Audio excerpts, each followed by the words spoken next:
Buenos días. A nombre de la Secretaría de Cultura del Gobierno del Estado de Chihuahua, los estados de Tamaulipas, Nuevo León, Coahuila, Durango y Chihuahua, que somos parte del Forecast Noreste y el Festival de Arte Nuevo en su cuarta edición Espacios Híbridos, les agradecemos su presencia en esta inauguración del Coloquio Internacional Palimpsestos, Perspectivas Críticas del Norte de México. Estamos muy emocionados de poder ser parte de esta colaboración entre el Coloquio Internacional Palimpsestos y el Festival de Arte Nuevo. Estamos completamente seguros que va a ser muy enriquecedor este diálogo con los 49 ponentes. Vamos a tener 3 días de arduo trabajo y sobre todo de grandes experiencias. El nombre del coloquio Palimpsestos es pues muy significativo, como podrán considerarlo, porque nos recuerda que los conocimientos están en constante construcción y transformación. Estoy completamente segura de que promover nuevas maneras de analizar el arte y la cultura en el norte de México, desde sus subjetividades, sus hibridajes y sus diferentes cánones, abrirá el panorama para nuevos aportes. Los 10 ejes temáticos que conforman este coloquio invitan a repensar en la migración, el colonialismo, la frontera y otros aspectos de suma importancia para la dinámica social y cultural de esta tierra. Ahora, más que nunca, debido a este incierto escenario global provocado por la pandemia, es vital encontrar los puntos comunes que propicien la reflexión conjunta, que podamos generar sinergias interinstitucionales y también, ¿por qué no?, reescribir la forma de pensar del norte. Enhorabuena a todos ustedes, muchas gracias, bienvenidos y mucho éxito para todos.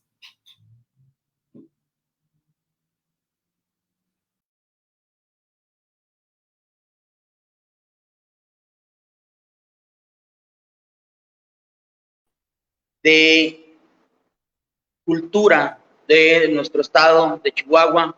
Queremos agradecer infinitamente esta oportunidad de formar parte de este Festival de Arte Nuevo, de suma trascendencia para poder entender un poco más nuestro norte mexicano y poder generar las aportaciones necesarias desde el conocimiento académico para enriquecer y fortalecer las condiciones de vida de todos los chihuahuenses. Estamos muy, muy, muy agradecidos por esta acogida que nos da el gobierno del estado y la Universidad Autónoma de Chihuahua. En esta ocasión tiene el honor, el placer y la fortuna de aportar un pequeño granito de arena para el conocimiento de nuestra cultura del norte. En esta ocasión, la Facultad de Filosofía y Letras da la bienvenida también. Nuestra alma mater, la Universidad Autónoma de Chihuahua, también da la bienvenida. Queremos agradecer infinitamente a nuestro querido rector, Luis Alberto Fierro Ramírez. Queremos agradecer infinitamente al doctor Ramón Jerónimo Olvera Neder. Queremos agradecer, por supuesto, a nuestro padrino de este hermoso coloquio que pinta muy interesante para poder analizar el norte mexicano. En esta ocasión quiero presentar al doctor Armando Villanueva, quien ha sido un pilar fundamental para este coloquio, para poder dar la difusión necesaria para el conocimiento que se genera desde el norte y desde, por supuesto, desde el ámbito internacional y que en esta ocasión nos convoca. Estimado doctor Armando Villanueva, es para nosotros un gran honor y le damos todo nuestro agradecimiento por todo su apoyo. Adelante, doctor. Al contrario, Felipe, al contrario, el agradecimiento y el honor es mío. Ver cómo han crecido estos jóvenes investigadores, que es un ahora se conforman como un grupo disciplinar y estoy seguro que dentro de muy poco tiempo se conformarán como un cuerpo académico. Este grupo disciplinar de literatura y cultura del norte de México ha impulsado este coloquio palimpsestos, ¿no? Con 10 ejes temáticos, con interesantes conferencias, participaciones, donde se va a fomentar el diálogo, el análisis, cómo conocernos de alguna manera en el norte de México, en medio de esta globalización, también vernos como locales, y esas visiones académicas son bien necesarias para poder conocernos. Yo estoy muy contento y agradezco, como tú decías, el espacio a la maestra Concepción Landa García Telles por esta colaboración que ya se ha hecho por cuarta vez en esta cuarta edición del Festival de Arte Nuevo. Recuerdo aquellas primeras veces que platicaba con Gabriela de la Cruz de lo que venía como el fan y las características de que podía ser un festival para la sociedad, obviamente, donde se vieran cuestiones de avanzada, tanto en el arte como en la crítica, como en el análisis, como en las diferentes manifestaciones culturales que puede tener el ser humano, ¿no?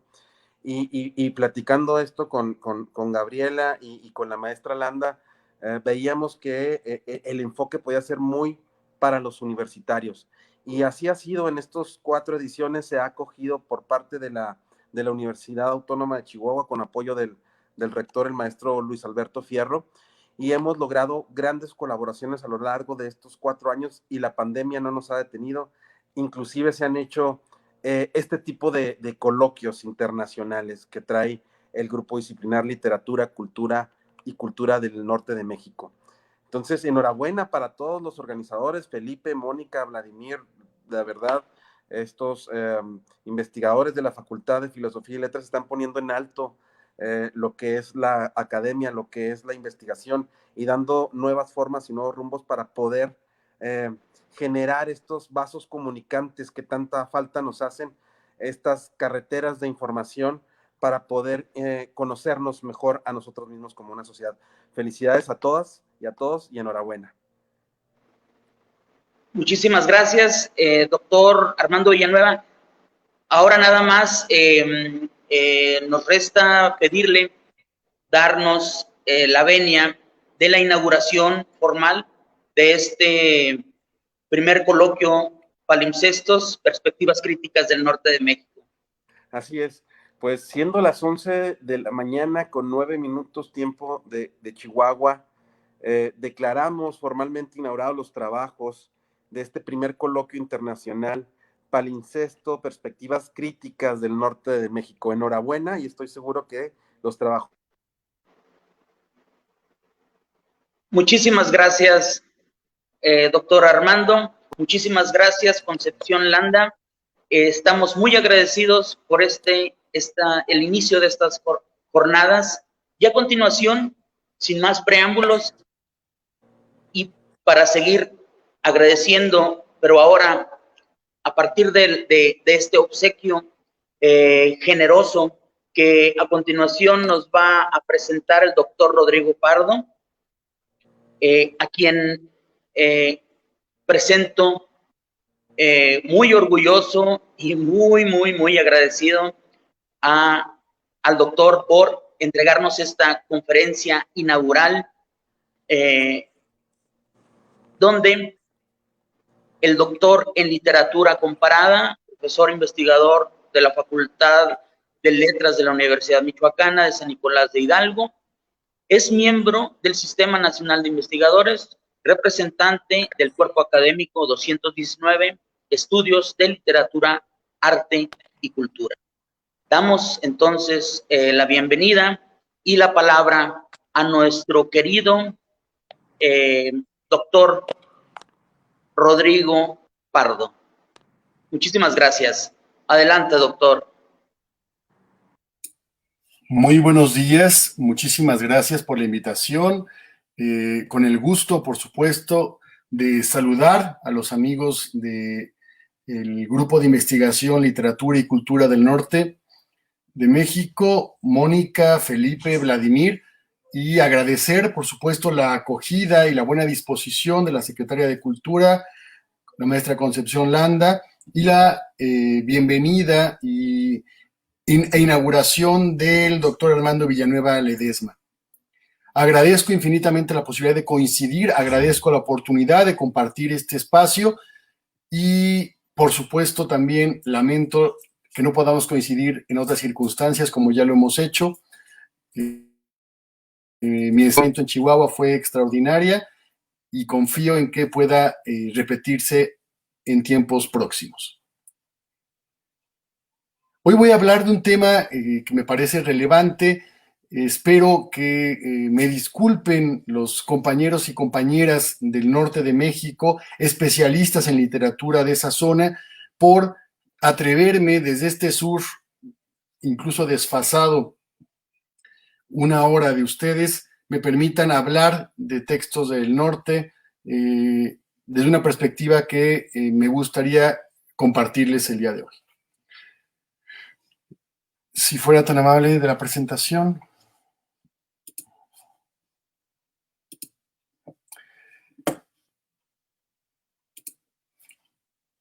Hoy voy a hablarles de el cuerpo femenino como objeto de la violencia en textos narrativos del norte. La siguiente, si es tan amable.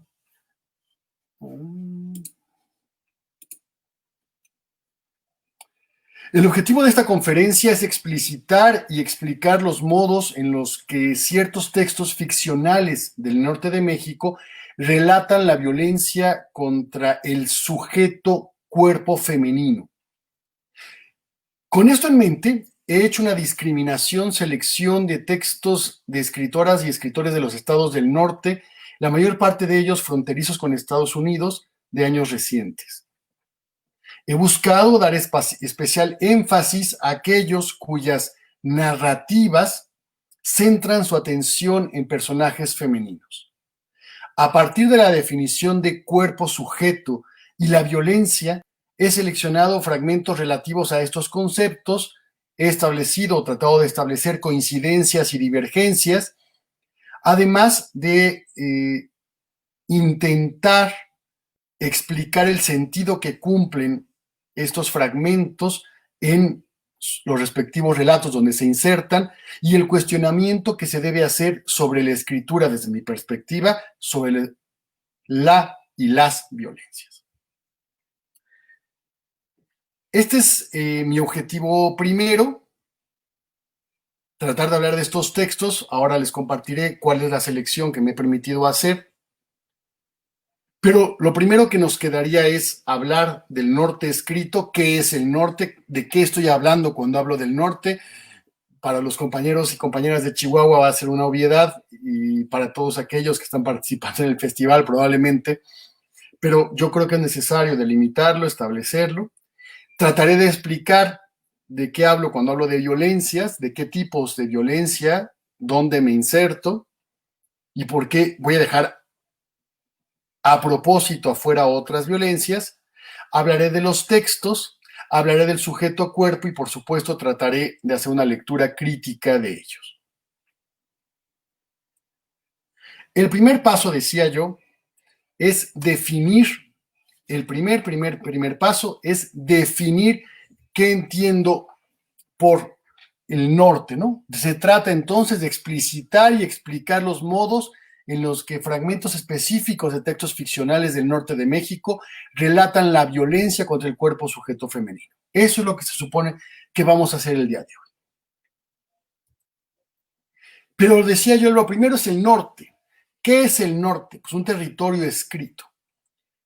La revisión de las descripciones oficiales remiten a un norte que se corresponde con la delimitación de estados ubicados por encima de los 23 grados norte de manera aproximada. Lo interesante es que, lamento, no lo sé por qué, Sinaloa pareciera quedar excluida, parte de San Luis Potosí, Zacatecas, pero todo es cuestión de una propuesta que vamos a obviar.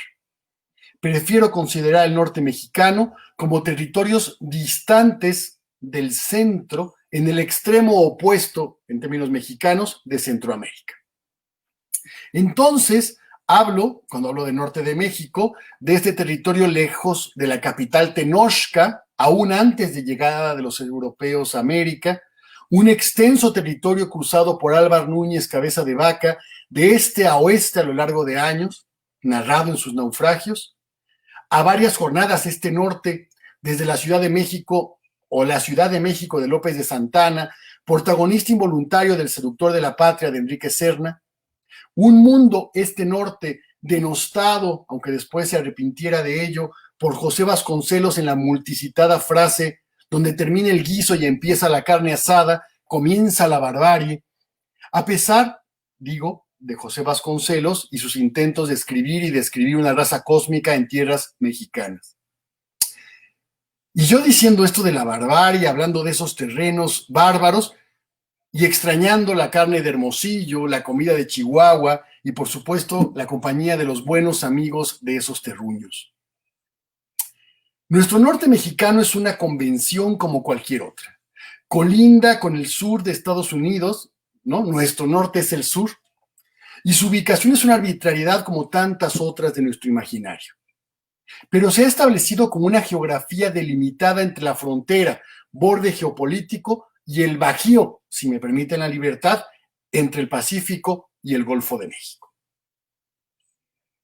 El norte, un lugar común. Y otro prejuicio asociado se refiere a la violencia de la región. Parafraseando a Eduardo Antonio Parra, nadie pone en duda que los estados del norte sean violentos, como tampoco que México sea violento. Es una realidad. Lo dicen las noticias, los nacionales y en primeras planas del extranjero, en diarios como El País, en España, o Le Monde, en Francia, o The New York Times en Estados Unidos. Lo dicen también, hablan de esta violencia, los discursos políticos de todos los signos, los grafitis que decoran y nombran nuestras calles, las películas y las series en streaming que refrendan y difunden el sentido del capitalismo gore del que ya nos había hablado Sayak Valencia. Y lo escriben las escritoras y los escritores en novelas, en poemas, en cuentos, en textos teatrales. Llegamos a la intención de esta conferencia: hacer una lectura crítica de textos de quienes son del norte o se han afincado allá. Reitero, hablamos de nuestro norte, tan distinto del británico, por ejemplo, escocés, industrial, que quiere independizarse después del Brexit, o el argentino, por ejemplo, donde se ubica Buenos Aires, la capital, ¿no? Lo que cambia todo. Para otro momento y espacio dejaré abierta la puerta para abundar sobre la reiterada circunstancia de muchas y muchos escritores del norte que habitan en la Ciudad de México, la metrópoli, el centro del universo. Por si no lo sabían en Chihuahua, México es el centro del universo, o al menos así lo piensan. Y voy a hablar de textos narrativos, que además relatan eventos violentos sobre personajes femeninos. Sonará fuera de moda, lo lamento, lejos de la tendencia generalizada, pero la violencia del norte, como la violencia mexicana, como la violencia de las favelas en Brasil o en East LA o en California, no es solo la del crimen organizado o el narcotráfico o la corrupción en todas sus facetas. Con esto en mente, de manera intencional, no voy a referir textos en el marco de la literatura sobre el narco, los cárteles, la violencia de Estado o la migración. En los últimos años pareciera que el foco de la atención mediática de buena parte de la crítica académica desde las ciencias sociales y las humanidades y en correlación la escritura literaria se han enfocado a destacar, a hacer hincapié en visibilizar la violencia de Estado, desaparecidos, corrupción, narcopoder, las violencias que tejen redes asfixiantes en torno a las y los migrantes, con México como punto de partida o territorio de cruce, así como los cárteles y la consolidación de la producción y la distribución de drogas a través, en y desde México. Pero más allá de estas violencias reconocidas, reconocibles, hay un amplio abanico de violencias que no se formulan en el ámbito macro, nacional, o al menos reconocidas estas violencias como problemas de Estado. Son las violencias que llevamos a cabo todos los días, las que interiorizamos y ejercemos de muchos modos, incluyendo el lenguaje, y por tanto llegan a concretarse en distintas escrituras y en las ficciones literarias. Propongo una lectura de literatura diversa, cuentos, novelas, sobre todo dentro de los parámetros del norte del que le he hablado, y ubicar en estos textos estas violencias, que no son necesariamente las que se consideran un problema nacional, y que yo creo que deberían serlo. He tratado de hacer una selección que saca a relucir otras violencias, decía, más cercanas, esto es, más familiares y normalizadas, y que no aparecen en los noticieros, al menos no en las primeras planas. En este sentido, la violencia es también el ejercicio del poder en lo más cotidiano sobre el otro y de manera más acuciante sobre la otra, en todas sus facetas y detalles. Este es el centro real de la lectura en la que les propongo me acompañen en los próximos minutos. Visibilizar algunas de las violencias que recrean textos ficcionales del norte de México, leer a detalle, con lupa, el modo diverso en que se transforma el sujeto cuerpo femenino en objeto a partir de la violencia.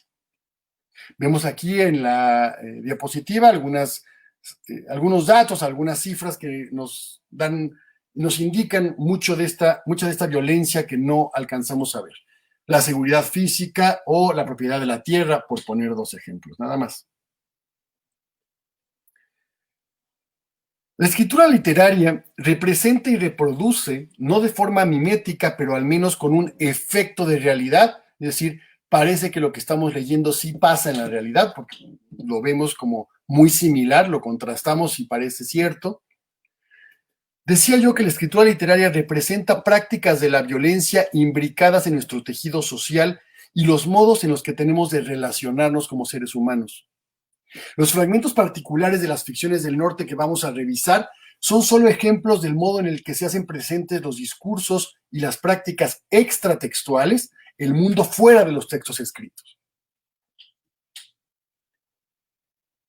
En el principio es el verbo. El sujeto femenino no tiene cuerpo, es cuerpo. Y lo es desde que se asocia la corporeidad, la carne, a lo femenino. Es verdad que en sus orígenes el cuerpo femenino solía ser valorado en términos heteropatriarcales, en términos negativos. Hoy esa asunción ha cambiado. Hablamos de un cuerpo femenino como entidad física y fisiológica que deviene en una construcción simbólica. Esto es relevante. He tratado de ser preciso en mis palabras. Sujeto femenino. Hablamos de quien posee una subjetividad y por tanto albedrío, conciencia, frente a la definición de objeto, cosa inanimada. Por ello voy a hablar de sujeto-cuerpo, cuerpo-sujeto, entendiendo que el cuerpo femenino es sujeto. Quiero insistir en esta relación cuerpo-sujeto para no olvidar algo que debería ser una obviedad. No tendría que estar hablando de esto. Debería ser absurdo que tuviera que estar hablando de esto. Reconozco que en las ficciones no hay mujeres sino personajes femeninos. Es una definición y una clarificación metodológica que no podemos obviar. No voy a decir la mujer en el cuento, ¿no? Estamos entendiendo que es un personaje femenino. Sin embargo, el modo en el que se construyen esos personajes femeninos puede oscilar entre maniqueísmo, la personaje plana, si se me permite decir la personaje, y la complejidad que, como apunté hace un rato, crea un efecto de realidad y nos haga creer que leemos las acciones y los pensamientos y las historias de personajes reales. Rara avis debiera ser una literatura que nos engaña, mentira verdadera, convenciéndonos de que la ficción es objetiva. La ficción nunca lo es. Es la mejor ilusión heredada del realismo francés del siglo XIX, que creamos que es real lo que leemos, como cuando tras la lectura de una novela histórica nos quedamos con la idea de que hemos aprendido historia, además de encontrar un rato de esparcimiento. Es una cosa que manejo mucho en mis clases, esta forma de engañarnos que tiene la novela histórica, como otro tipo de novelas similares, en que parece que estamos aprendiendo y nos la pasamos bien, ¿no? Antes de comenzar a referir fragmentos de la literatura del norte que ejemplifiquen lo que les he compartido, me permito hacer una puntualización.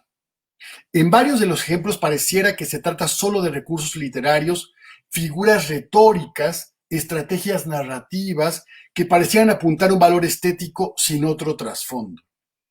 Cuestión de estilo, dirían algunos. Es decir, voy a ponerles ejemplos que si los revisamos diríamos, pues es una cosa de estilo. No hay discriminación de la mujer. Y no estoy de acuerdo. Porque incluso el estilo es ideología, discurso que configura el mundo, lo subvierte y lo busca adecuar a sus moldes y parámetros. Aunque podría pensarse que los recursos tienen la intención de embellecer o matizar, lo que quiero destacar justamente es cómo son utilizados para negar al cuerpo, entendido como sujeto, para convertirlo en objeto. Vamos a trabajar sobre estos fragmentos de estos 3 libros, de estas 3 obras, un clásico de Rosario San Miguel, Callejón Sucre y otros cuentos del 94, un fragmento que no podía pasar por alto, otro fragmento de La Giganta, novela esta, a diferencia de los cuentos anteriores, de Patricia Lauren Kulik, y otra novela, esta de corte más próxima a la novela negra de Carlos René Padilla, Amorcito Corazón.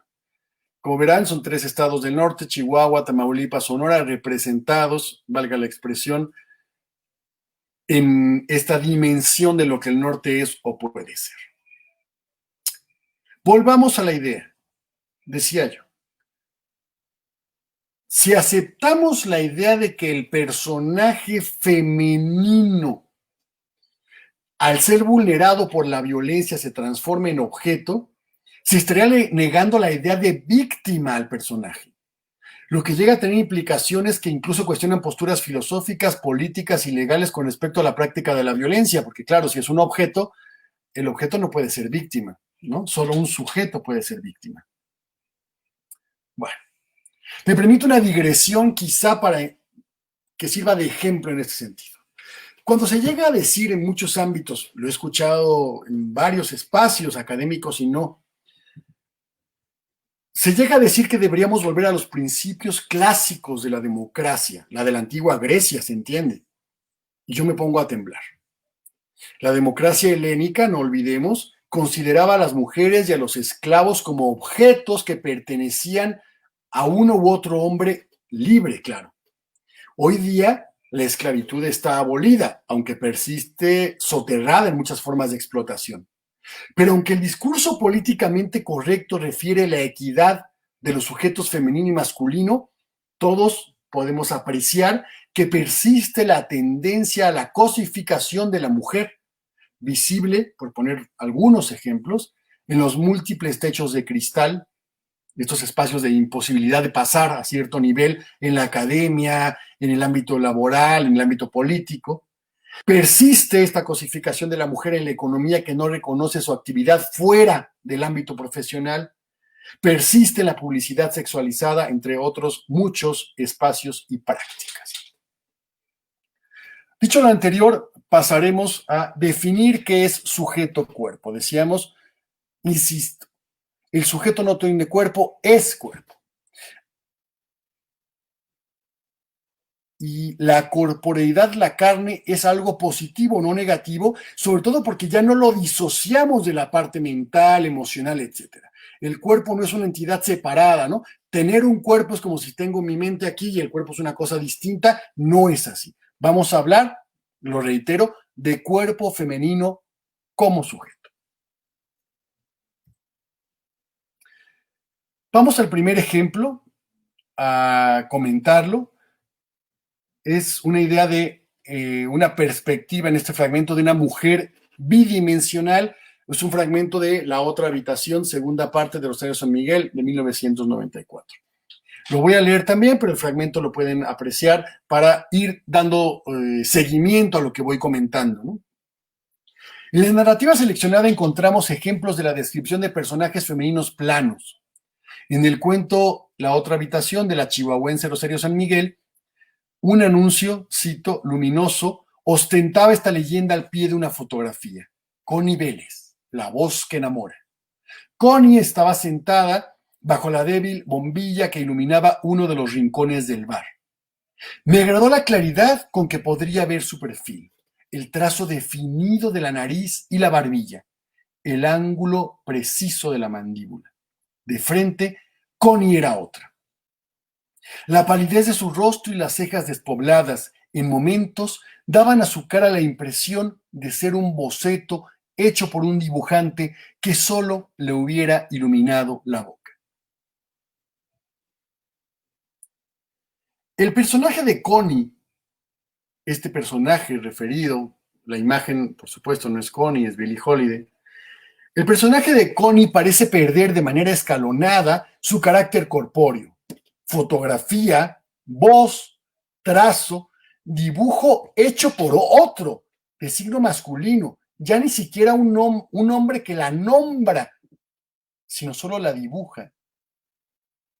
Connie Vélez, la voz que enamora. La mujer ficcional solo es en función de su voz.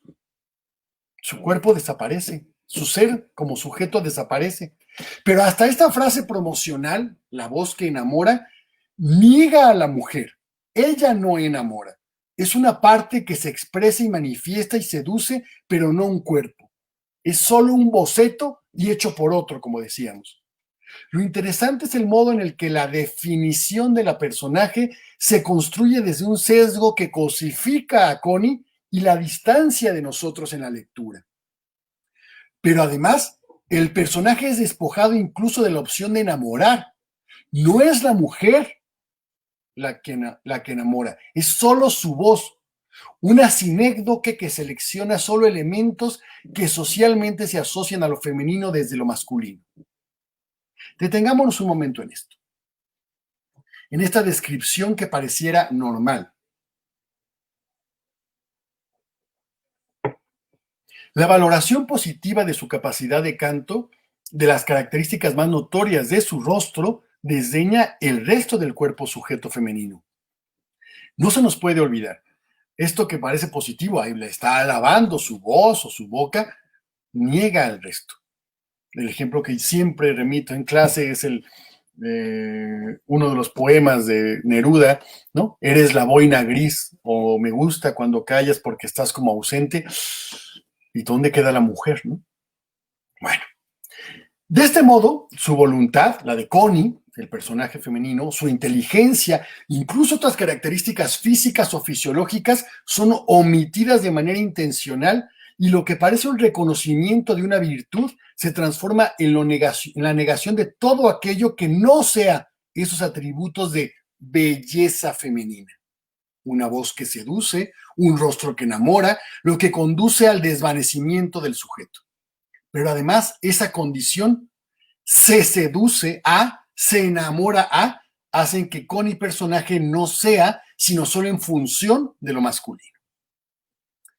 La violencia se expresa así a partir de la manera en la que se resaltan las partes por el todo. Una sinécdoque y otra sinécdoque y otra más que no consiguen que veamos el conjunto, la mujer, y en estricto sentido la reducen a palabras que parecen agradables, parece que le están alabando, pero que en la práctica la despojan de su condición de sujeto sin cuerpo, sin personalidad, sin albedrío, sin ideas. Hasta aquí dejamos esta pequeña aproximación al texto de Rosario San Miguel.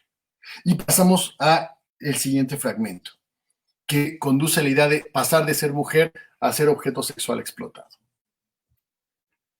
En la novela La Giganta, la protagonista escrita y descrita en la novela La Giganta de la tamaulipeca Patricia Lauren Kulik es una madre soltera con varios hijos que sobreviven, con muchas dificultades. La voz narrativa, la que cuenta la historia, es la de una de sus hijas, quien justo en este distanciamiento nombra a su madre como la Giganta, y así la vamos a referir. Hay una escena donde la giganta, después de ir al trabajo, se va a un bar, La Flor Negra, y se emborracha, baila y se emborracha. Sale, por tanto, alcoholizada, y esta es la escena que se nos relata. El hombre ya venía hacia ti de todas formas. Es mucho más chaparrito que tú, pero en esas condiciones apenas puedes defenderte. El hombre está decidido a quedarse con tu dinero, pero tú ya te pusiste boca abajo apretando tu bolso contra el vientre. Empieza a patearte el trasero. ¿Qué idiota hace eso ante un hermoso culo? Mejor levantarte la falda, bajarte los calzones y meterte la mano en el miedo. Fin de la cita. Aquí aparece la violencia de marcado carácter sexual, pero además es económica, física, psicológica. Digo esto porque muchas veces cuando se hace una diferenciación de las violencias se les separa, que puede salir muy práctico, pero yo veo que no hay gran diferencia. Una violencia física siempre es psicológica, la violencia económica también es psicológica y económica, etc. Bueno, todas se complementan, se tienen que ver con la vulneración, el ejercicio del poder sobre la otra. El hombre y la mujer en este fragmento no tienen nombre y su anonimato hace más desapasionado el relato, lo que claro no resta un ápice a su crudeza. Cuando se habla de en esas condiciones apenas puedes defenderte, el texto habla de mucho más que la situación específica de la borrachera. Es una referencia a la condición de la vulnerabilidad de la mujer en un entorno masculino, al menos el del relato. Además, la mujer, la giganta, como decíamos en términos de la voz narrativa, es despojada en el relato de muchos atributos en tanto sujeto. Los enumero. En primera instancia, es un vientre, el que ha concebido a la narradora y a sus hermanos, el que es vulnerado en la agresión de carácter sexual. Es un bolso que representa el despojo de las posesiones del personaje femenino a lo largo de toda la novela y que desencadena la acción referida. La giganta es un trasero que en su posición de cúbito prono muestra vulnerable a la giganta en una condición que la despoja de su subjetividad, su voluntad, su capacidad de actuar y la deja como carne, algo que se usa, un objeto. En su conjunto, la indefensión social de la mujer, que se hace presente dolorosamente en múltiples escenarios extratextuales, en lo que llamamos mundo real, se concentra en este párrafo a partir del ejercicio, otra vez, de la sinécdoca. El vientre por la madre, el bolso por el recurso económico, el trasero por la sexualidad expuesta, decíamos hace un momento. También existe la elipsis, cuya omisión de la violencia la hace más vergonzosa, y la metonimia en la referencia al miedo, que comprende a todos los demás elementos aislados del sujeto cuerpo femenino vulnerado. Trataré de ahondar en estas facetas. Por un lado, la violencia económica evidencia una relación desigual entre hombres y mujeres y remite al sistemático despojo que estas últimas sufren a manos de sujetos masculinos en términos de los recursos y la propiedad de la tierra. Para muestra lo que comentaba hace un rato, ¿no? En México, la propiedad de la tierra del total, solo 16% corresponde a mujeres, es decir, poco más del 85%, siendo más estrictos, es de hombres.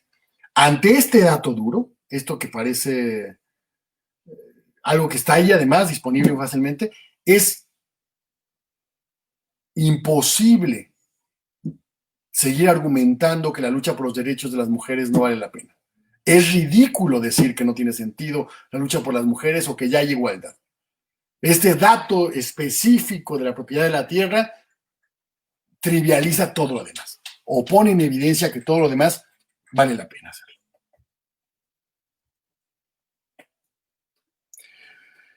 Decíamos primero, por un lado, la violencia económica. Por otro, la violencia sexual, donde el personaje masculino, cito, empieza a patearte el trasero. ¿Qué idiota hace eso ante un hermoso culo?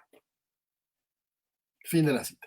El sujeto femenino se torna carne, una parte del cuerpo, y pareciera que solo puede fungir como objeto sexual, vulnerable y vulnerado, pero solo en un sentido fisiológico, cuya valoración se debe a características establecidas por convenciones sociales de carácter estético que demeritan a la personaje en pro de su función sexual. Solo vale por eso, como por su función sexual y por su función como madre, por eso lo de vientre.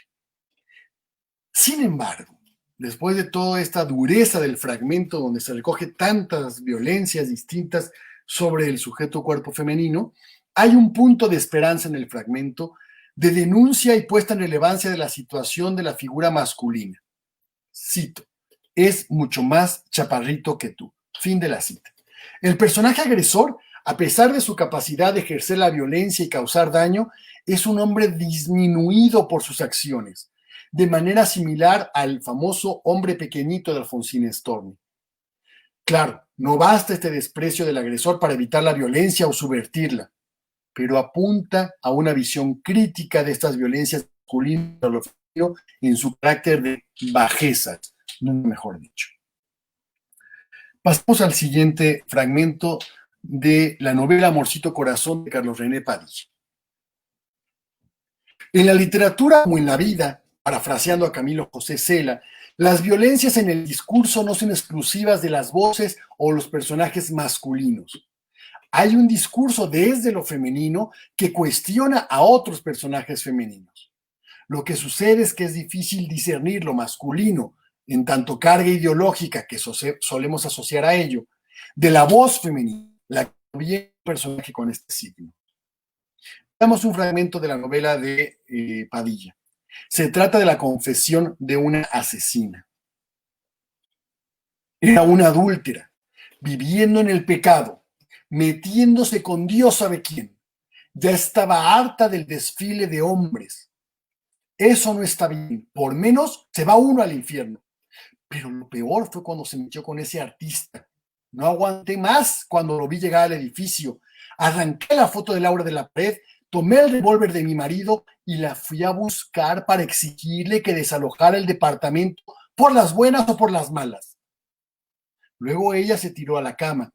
Aproveché que estaba boca abajo y comencé a ahorcarla con el cable de teléfono.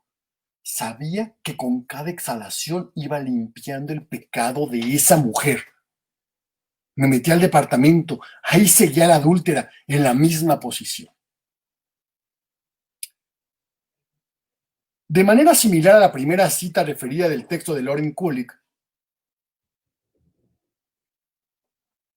donde Connie, el personaje, era una imagen fotográfica, la personaje de este texto de Padilla es referido como la foto de Laura en la pared, cuando se decide ejercer la violencia sobre ella.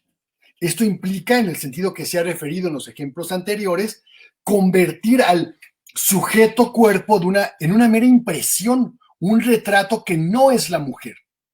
Así, al nombrarla como objeto, se posibilita, se justifica la práctica de la violencia sobre un ser inanimado y no sobre una persona. Hace un rato hablé de ello. La indefensión se hace más acusado cuando es un objeto de lo que se habla. En la ficción escrita, una mujer usa un arma, ¿no? Esta pistola, un signo masculino fálico, para detener las prácticas de otro personaje femenino que ejerce su sexualidad, pero lo hace a partir de negarle su condición de cuerpo sujeto. Se distancia de ella en la palabra, primero al referirla como esa mujer, más adelante al nombrarla a partir del uso de la metonimia como la adúltera. Ello conduce a que su nombre desaparezca y ya no es ni siquiera Laura o la foto de Laura, sino es un cuerpo inerte. Vemos otra vez, como decíamos hace un rato, el descenso. La imagen de Laura, aún nombrada pero no cuerpo sino foto, pierde atributos cuando se le llama esa, adjetivo demostrativo que comienza a mostrar distancia, y toca lo más hondo con adúltera, un adjetivo calificativo de signo negativo de acuerdo con una perspectiva moralista. El infierno es un decir, escribió el poeta veracruzano Francisco Hernández. Cuando la agresora afirma que por menos se va uno al infierno al describir las relaciones amorosas de su vecina, obvia sus propias acciones de violencia al tiempo que las justifica. Eso es algo que podríamos concluir en una primera instancia, que la escritura de la violencia en las ficciones, el modo en el que se suaviza la agresión, se desdibuja o emborrona al cuerpo sujeto a partir del uso de recursos estéticos, estructuras, etcétera, justifica la violencia a partir del argumento más obvio, pero no por ello menos inquietante. Se está ejerciendo el poder de un sujeto sobre un objeto, no sobre un sujeto, lo que atenúa sus consecuencias dado el bajo valor de la víctima, y otra vez digo víctima cuando debería decir objeto dañado o roto. Vamos concluyendo. Últimos comentarios. ¿Qué nos queda ahora? ¿Para qué leer de esta manera? Decía, vamos llegando a la recta final. Apenas he rozado quizá la superficie de una práctica escritural que pone en evidencia el modo en el que normalizamos, asumimos, reproducimos esas violencias contra el cuerpo femenino. Que conste, no dije normalizan, se normaliza, dije nosotros normalizamos, me incluyo. Se trata de violencias que por su propia condición cercana a la mano parecemos considerar algo que pasa sin más. Esto conduce a olvidar en el discurso y en la escritura y la lectura de textos ficcionales que las violencias no son normales, aunque parecieran cosa de todos los días, todas las prácticas o todas las sociedades. Las violencias son humanas, pero justo por ser humanas, es posible modificarlas, dado que no hacemos las cosas solo de manera instintiva, sino cultural. Y la cultura, como se demuestra en términos sociohistóricos, es factible de ser transformada. En este sentido, en un momento más adelante, en otro espacio, será necesario, para tener una visión más completa de estas múltiples facetas, destacar el modo en el que se escriben, sí, también en la literatura del norte, los procesos de empoderamiento de los personajes femeninos en distintos textos. No me puede dar tiempo de hablar de eso ahora. Lo que hablar de eso dará cuenta de nuevos modos de construir una realidad que sea capaz de dejar atrás, al menos en su mayor parte, las violencias de toda índole que hemos referido. También, lo reconozco, he dejado de lado violencias similares que la literatura reproduce o recrea sobre personajes masculinos. Las violencias no solo son sobre la mujer, aunque sobre la mujer son más acuciantes. Deberían ser tema para otra conferencia, pero además he tenido la intención de destacar las microviolencias normalizadas que se asocian a una perspectiva heteropatriarcal de la sociedad de la que formo parte. Nadie pone en tela de juicio, diría también Eduardo Antonio Parra, que la violencia está omnipresente en la realidad mexicana, incluyendo la literaria. Pero también que todos los días nos esforzamos, hacemos un esfuerzo continuo por soslayarla de una cotidianidad que es mucho más que la violencia. El mundo de la ficción es otro mundo en este mundo. Solemos hacer la distinción entre lo objetivo y lo escrito, entre la realidad y la imaginación, pero se trata de facetas del mundo que vivimos. Algo similar aplica a la escritura. Más allá, o mejor dicho, en paralelo a la discusión sobre el uso del lenguaje inclusivo, leer hoy literatura del norte de México debe ser más que rastrear narraciones de capos o migrantes o asesinos. No se demerita esa literatura, solo que la dejamos de lado para poner evidencia que hay mucho más que leer y disfrutar y cuestionar en la narrativa norteña. Es necesario que también visibilicemos los modos complejos de escribir las violencias, específicamente las que atañen al cuerpo de las mujeres. Mujeres como sujetos, mujeres como personas. Casi debería yo sentir vergüenza por tener que decirlo así. Mujer sujeto, mujer persona, cuando debe ser algo asumido, practicado y sentido por todos nosotros. No todo es violencia en la literatura, pero ser capaces de verla en ejemplos como los que les he compartido es un primer paso para repudiarla, la violencia, no la literatura. Para lidiar cada instante contra el modo en el que somos partícipes, no solo de su práctica, sino de su decir y escribir. Yo no creo que las formas literarias, en tanto construcciones con cierto valor estético, embellezcan la violencia. Hay una larga discusión sobre ello, desde Humberto Eco hasta Cristina Rivera Garza, pasando por Susan Sontag, etc. Yo creo que aunque esté bien escrita, no creo que exista una violencia bella. El ejercicio de agresión, el poder sobre la otra o sobre el otro, contra el cuerpo, siempre nos debe conmover, horrorizar, sacudir.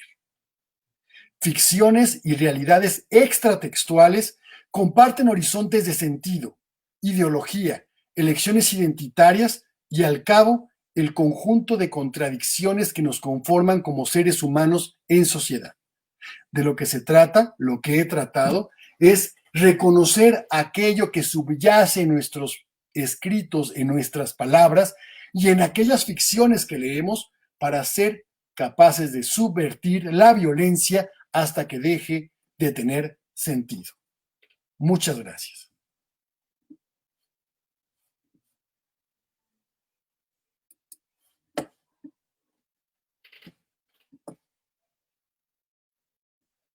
Por mi parte sería todo. Muchísimas gracias. Quedo abierto a cualquier pregunta, comentario. Muchísimas gracias al doctor Rodrigo Pardo de la Universidad Michoacana. Gracias por este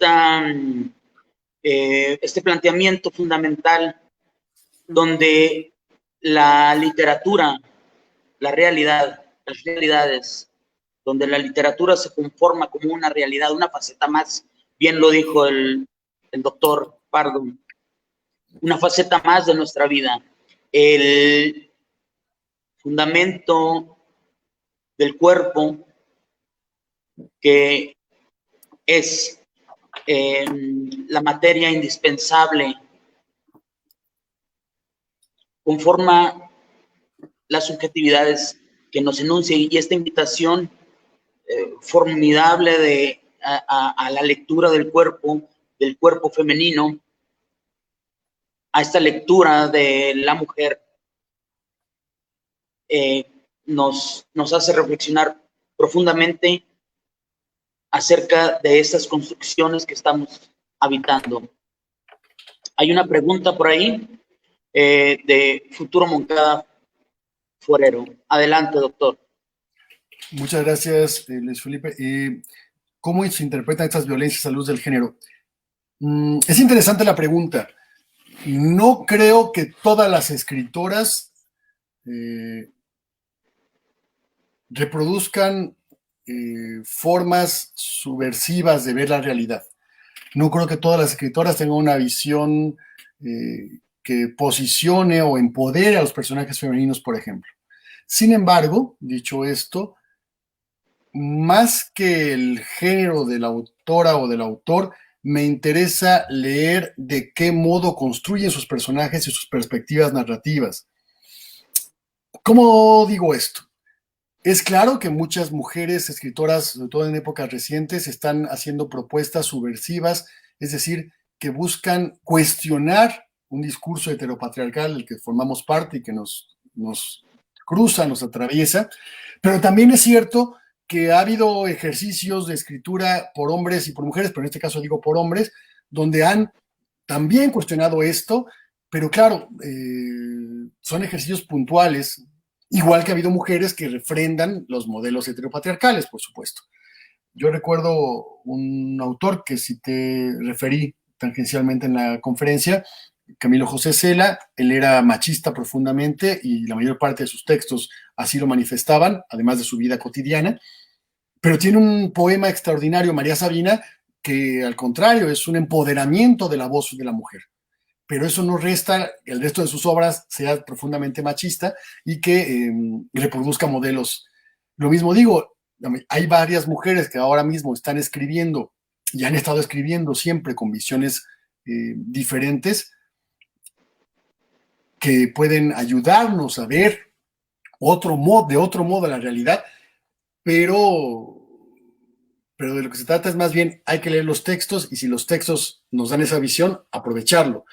Es decir, no puedo ir a ver si es mujer para que entonces sí ella sí va a ser crítica. No puede haber también hombres críticos. Y bueno, y se hace cada vez más necesario. No me puedo quedar solo con las mujeres críticas porque entonces parecería que no es nuestra corresponsabilidad entre tantos seres humanos masculinos participar de manera activa y beligerante, nunca mejor dicho, en una crítica de la realidad heteropatriarcal. Eso en parte es lo que estoy haciendo yo, o trato de hacer yo, a final de cuentas, desde mi muy limitado punto de vista o alcance, ¿no? Consideramos que tu aportación es muy, además del obvio talento de tu escritura, creo que se pone de relieve un profundo acercamiento de una manera bastante depurada y poder hacer evidentes los focos que estás planteando, los focos para la mirada de esta meta, una meta, un planteamiento metateórico, valga la expresión que estoy utilizando,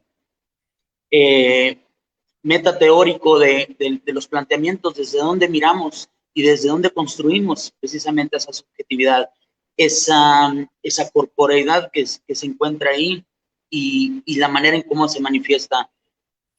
Hay una pregunta que voy a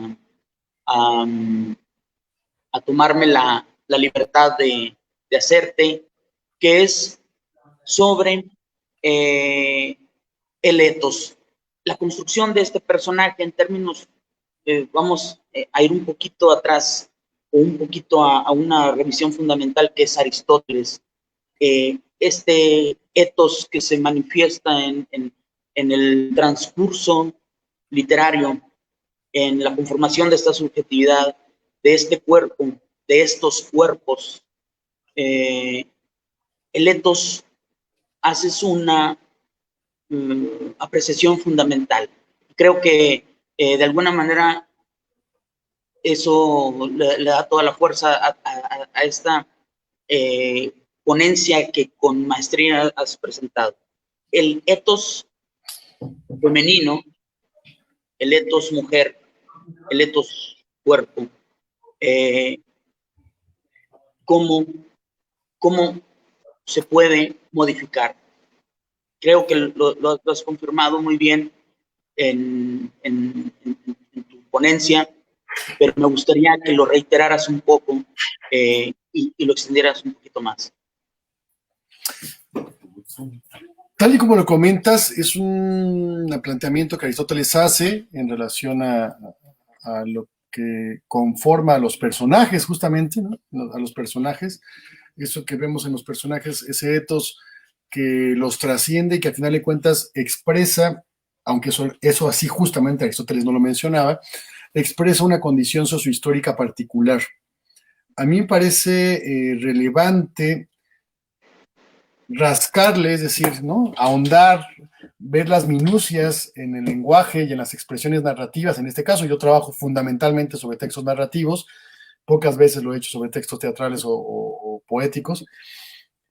Ahondar para ver esos detalles que permiten visibilizar lo que la mujer o el personaje femenino acaba siendo, no por lo que ella asume, sino porque el contexto social determina que debe ser.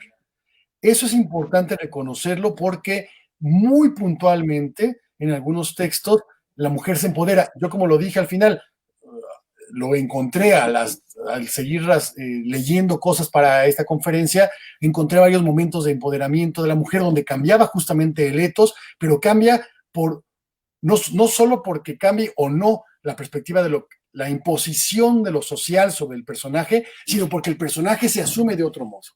En estos 3 textos que comenté, el personaje no cuestiona la situación en la que se encuentra, no cuestiona la carga moral y por supuesto no construye su propio ethos de otro modo, pero sí sucede en muchos textos, entonces valdría la pena ahondar en ello. Me parece además que es importante empezar a cuestionar estos modos porque además hablar de un etos como este en el que la mujer ya ni siquiera es víctima, sino es objeto, es explicitar cosas que suceden y no nos damos cuenta. Es decir, están tan normalizadas a decir, es que tiene una voz que seduce, ¿no? Y claro, la voz es preciosa y lo que tú, pero el cuerpo no existe, ¿no? Parecía que el resto de la mujer, porque acaba convirtiéndose en otro tipo de expresiones machistas muy habituales en las que solo una parte del cuerpo acaba siendo relevante, por ejemplo, o una característica de belleza acaba siendo relevante y lo demás se niega. Lo interesante es que es un etos sociohistóricamente determinado y eso es lo que tenemos que poner en evidencia. No es solo que la mujer decide o no, somos una sociedad que imponemos modelos, ¿no? Y los reproducimos con una facilidad extraordinaria y la literatura no se salva de ello. No se salva de ello ni mucho menos. Y de todos los géneros, es decir, todos los géneros literarios y de todos los géneros de los autores o autoras que lo producen, ¿no? Definitivamente, totalmente de acuerdo con esta desglose de enunciaciones, de planteamientos acertadísimos de tu parte.